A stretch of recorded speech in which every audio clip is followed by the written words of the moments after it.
आता आपण पाहणार आहोत प्रेमाचा उत्साह या कथेचा 38वा भाग। तर गुरुस्पर्श या आपल्या चॅनलवर पहिल्यांदाच आला असाल तर आपल्या चॅनलला नक्की सबस्क्राईब करा। भाग 38वा। ते चौघे जसे आत आले तसे तिथे काम करत असणारे जुने वर्कर संजय यांना पाहून आश्चर्यचकित झाले होते आणि खुशही होते। इतक्या वर्षांनी त्यांना पाहून ते लोक त्यांच्या जवळ आले। साहेब, तुम्ही कसे आहात? तुम्हाला इथे पाहून आम्हाला किती बरं वाटत आहे, त्यातला एक जुना वर्कर म्हणाला। त्याचे हे प्रेम पाहून संजय भावूक झाले। त्यांच्यासमोर हात जोडून उभे होते। तुमचे माझ्यावर अजूनही असलेले प्रेम पाहून मला बरं वाटलं। तुमचं हेच प्रेम आधार धैर्यशीललाही द्या, त्याला जवळ करत त्याच्या खांद्याला हात ठेवत ते म्हणाले। हो साहेब, तुम्ही काळजी नका करू। तुम्ही पुन्हा आलात हेच आमच्यासाठी खूप चांगली गोष्ट आहे। इतक्या वर्षांनी तुम्हाला पाहून आम्हाला काय वाटत आहे हे आम्ही व्यक्त करू शकत नाही, त्यातला एक जुना वर्कर म्हणाला। तसे संजय हसून त्यांच्याकडे पाहू लागले। चला, वेळ नका वाया घालू, उशीर झाला तर तुमचे बॉस तुमच्यावर ओरडतील। संजय हसत त्यांच्याकडे पाहत म्हणाले। हो, तसे वर्करही हसत त्यांच्याकडे पाहत त्यांच्या कामाला निघून गेले। बाबा, काका, तुम्ही दोघंही एकदा राऊंड मारून या, मी आहे केबिनमध्ये।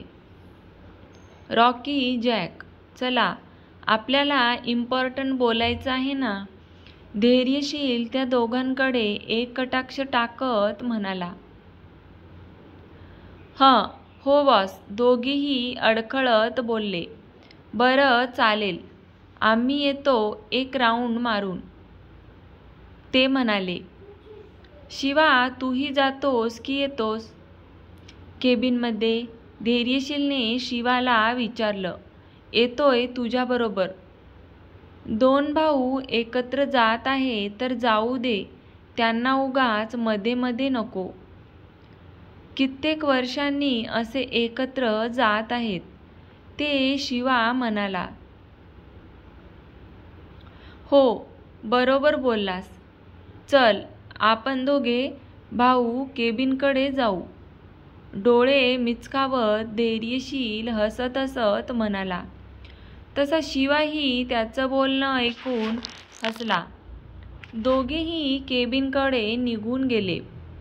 जॅक आणि रॉकी एकदम हळूहळू एक एक पाऊल टाकत जात होते। रॉकी, मला भीती वाटत आहे, जॅक म्हणाला। मलाही रॉकी। धैर्यशीलने एकदा मागे वळून पाहिलं तर ते दोघेही एकदम हळूहळू चालत येताना दिसले। एक सेकंद मध्ये तुम्ही मला केबिनमध्ये हवे आहात, धैर्यशील म्हणाला। तसे दोघेही सुसाट चालत त्या दोघांच्या आधी केबिनमध्ये पोहोचले। शिवा, केबिन दार लावून घे, चेअरवर बसत धैर्यशील म्हणाला। ओके बॉस, शिवा हसत हसत म्हणाला। गप रे, शिवाकडे पाहत म्हणाला। ओके, हाताची घडी आणि तोंडावर बोट, बोलत शिवाने खरंच तोंडावर बोट ठेवलं। त्याची अशी रिएक्शन पाहून हसला तो। चेहरा एकदम गंभीर शांत ठेवला आणि तो समोर उभ्या असलेल्या जॅक आणि रॉकीकडे पाहू लागला। टेबलवर असलेला पेपरवोट गोल गोल फिरवत होता। हा तर सकाळी खूप हसू येत होतं ना तुम्हाला? त्या दोघांकडे पाहत एक एक शब्दावर जोर देत धैर्यशील त्यांना खुन्नसने त्या दोघांना पाहत विचारत होता। बॉस, ते आलं हसू। तुमचा चेहरा असा होता की हसू कंट्रोल झालं नाही। रॉकी एकदम सफाई देत म्हणाला आणि इकडे जॅकने मनातच डोक्याला हात मारला. गप्रे बाबा, अजून कशाला आठवण करून देत आहेस? इथे शिवा जरा एकदम सावध होऊन बसला होता आणि एकदा धैर्यशीलकडे पाहत होता आणि एकदा त्या दोघांकडे. मनातल्या मनात हा आपल्याला पण शिक्षा देणार का? आपणही हसलो होतो ना. मी एकटा थोडी हसलो होतो, सगळे हसले होते ना. सगळ्यांचाच नंबर येणार. धैर्यशील अचानक हे वाक्य बोलला आणि इकडे शिवाच्या चेहऱ्यावर 12 वाजले होते. रॉकी, जॅक शिवाकडे पाहून दात दाखवत चिडवून हसत होते. आम्हीच का एकटे? तुम्हीही या आणि आमच्या पंक्तीत बसा. अशी काहीसे भाव होते त्यांच्या चेहऱ्यावर. आणि इकडे शिवा त्यांचा चेहरा पाहून समजून गेला. ते दोघेही त्याला पाहून काय विचार करत आहेत. तसा तोही त्या दोघांकडे पाहून दात ओठ खाऊन पाहू लागला. रॉकी, जॅक, चला स्टार्ट करा.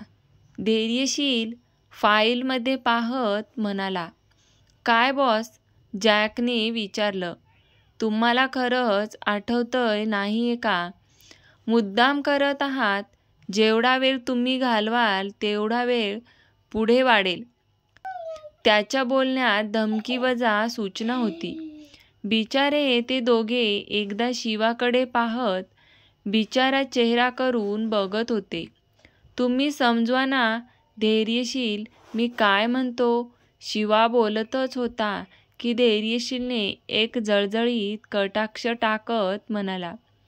तुला त्यांच्या या शिक्षेत भागीदार व्हायचं आहे का? नाही, नको. शिवा एकदम पटकन म्हणाला. Let's start. Rocky, Jack. धैर्यशीलने त्याच्यावर एक नजर टाकत म्हणाला. ते दोघेही हसायला सुरुवात करतात. हा हा हा हा. त्या दोघांच्या हसण्याचा आवाज रूममध्ये घुमत होता. 10 मिनिटांमध्ये त्याच्या हसण्याचा आवाज बदलला होता. तो आणि शिवा त्या दोघांकडे पाहून हसू लागले.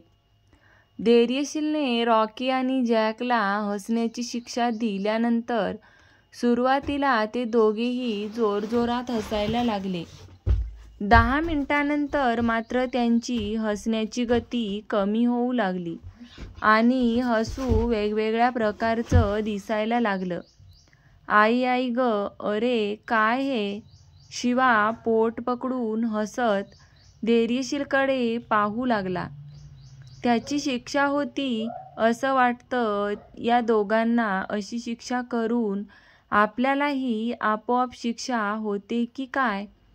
खूप भयंकर हसतात हे. धैर्यशील हसत हसत म्हणाला. तूच शिक्षा दिली नाही. शिवा स्वतः गाल पकडून बोलला. हसून हसून पुरे वाट लागली होती. हो, पण मला काय माहिती यावेळी हे असे हसतील, भयानक असे हसतील ते. आई आई ग. धैर्यशील पोट पकडून हसू लागला. हा हा हा. तोंड वेडेवाकडे करत रॉकी आणि जॅक हसत होते. जॅकचा आवाज खी खी खी असा विचित्र वाटायला लागला. तर रॉकीची हसण्याची शैलीच अचानक थोडी खर्जात गेली होती. जणू तो हसण्याऐवजी गुरगुरतोय. त्याचं हसू पाहून हे दोघेही हसू लागले. पूर्ण रूम हसण्याने गुंजून गेली होती. थोड्याच वेळात रॉकीने आपले गाल धरले आणि जॅक ओरडला. बॉस प्लीज, आता गाल फुटतील बहुतेक. पण धैर्यशील शांत राहून म्हणाला. शिक्षा पूर्ण होईपर्यंत थांबायचं नाही. No boss. दोघेही एकत्र ओरडले. थांबायचं नाही. धैर्यशील त्या दोघांकडे पाहत म्हणाला. अजून 5 मिनिटांनंतर ते दोघेही इतके थकले की त्यांचं हसू बनावटी वाटायला लागलं. रॉकी थोडं गडबडलेला हसत होता, तर जॅकचा आवाज तर हा हा ऐवजी हा हा हा असा होऊ लागला. रॉकीने चक्क हात वर करून म्हटलं, "बॉस, मला माफ करा, मी थांबतो." गाल थोडे सुजलेत, पण धैर्यशीलने पटकन त्याला सुनावलं, "शिक्षा म्हणजे शिक्षा.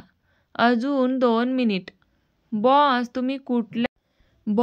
तुम्ही कुठल्या जन्मीचे बदला घेत आहात?" जॅक रडकुंडीला येत म्हणाला. "सकाळचा बदला घेत आहे," धैर्यशील म्हणाला. "बॉस, पण आमच्याबरोबर बाकीचे पण हसत होते ना?" "घरात जे गार्ड होते ते पण हसत होते." मग रॉकी कसंबस म्हणाला. "हो, मग त्यांना तरी कुठे सोडणार आहे मी? त्यांनाही शिक्षा मिळणारच, मग कुणी असू दे. माझ्यावर हसत होते त्यांना तर शिक्षा केलेलीच मला आवडेल." "नाही, माहीत आहे ना, तुम्ही तर दुसऱ्याला दिसला आहात.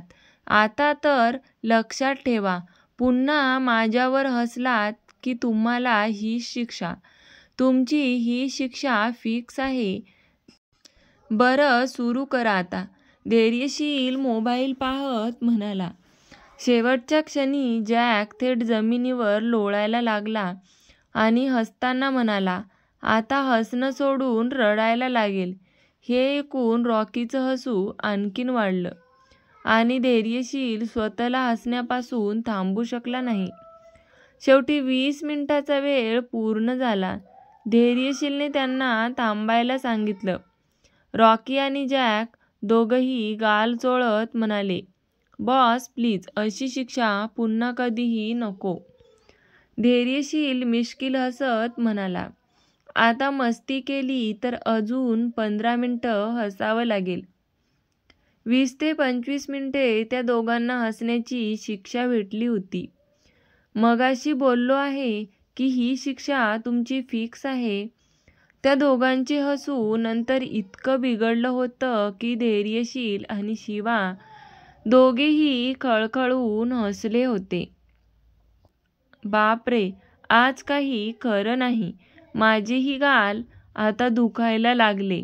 शिवा त्या दोघांकडे पाहत हसू कंट्रोल करत म्हणाला. इतका वेळ संजय आणि देवराज दरवाजात उभे राहून पाहत होते आणि अचानक मोठमोठ्याने हसू लागले. अचानक हसण्याचा आवाज ऐकून काही क्षणासाठी केबिनमध्ये असलेले ते चौघे एकदम दचकले. "अरे काय यार काका, असं हसतं का कुणी?" "दचकलो ना आम्ही." धैर्यशील हसू थोडी कंट्रोल करता येतं. संजय हसत म्हणाले, "हां, ते तर आहेच म्हणा." रॉकी आणि जॅक दोघेही जमिनीवर झोपून गेले होते. दोन्ही हाताने गाल पकडून ठेवले होते. नशीब केबिन साऊंडप्रूफ आहे, नाहीतर बाहेर आवाज गेला असता ना. लोक तुम्हाला नक्कीच पागल समजले असते." देवराज म्हणाले. 5 मिनिटात ते दोघे उठून उभे राहिले. "बसा सोफ्यावर." धैर्यशील उठून उभा राहत त्यांच्याजवळ जात पाण्याची बॉटल समोर पकडून म्हणाला, "घ्या, पाणी प्या. हे खाऊनही घ्या." समोर बिस्किटचे पॅकेट ठेवून धैर्यशील म्हणाला, "नको बॉस, आम्ही ठीक आहोत." दोघेही म्हणाले, "विचारत नाहीये, चुपचाप खाऊन घ्यायचं." धैर्यशील आवाजात जरब ठेवून म्हणाला. तसे चुपचाप बिस्किटाचा पुडा फोडून बिस्किट खाऊ लागले. ते झालं की ऑरेंज ज्यूस आहे फ्रीजमध्ये, तो घ्यायचा आणि प्यायचा. धैर्यशील त्या दोघांनाही बजावत म्हणाला. तसे त्या दोघांनीही माना होमध्ये डोलवल्या. त्यांचा दरारा होता त्याच्यात, पण काळजीही तेवढीच होती. तर कसा वाटला तुम्हाला आजच्या कथेचा हा भाग? आवडला असेल तर व्हिडिओला लाईक, शेअर आणि सबस्क्राईब करायला विसरू नका. पुढचा भाग आपण लवकरच पाहणार आहोत. त्यासाठी व्हिडिओ कंटिन्यू करा आणि चॅनलला आपल्या सबस्क्राईब केलं नसेल तर नक्की सबस्क्राईब करा.